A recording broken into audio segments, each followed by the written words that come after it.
Welcome to this tutorial. I will show you how to replace a CPU for a computer. So when replacing a CPU, unplug the fan and then remove them. Now you have to undo the screws and remove them as well, attached to the four corners of the heatsink. Carefully remove the heatsink, then wipe clean with isopropyl alcohol and a cloth. Alcohol is unnecessary but is recommended as it will remove the thermal paste quicker.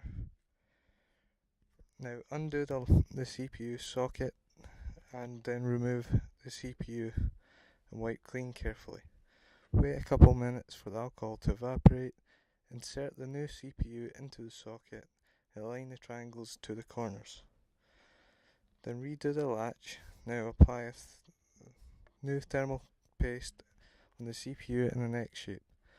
Place the heatsink on the CPU. Screw back on carefully as you don't want to crush the CPU. Replug the fan and reattach, and that's you done.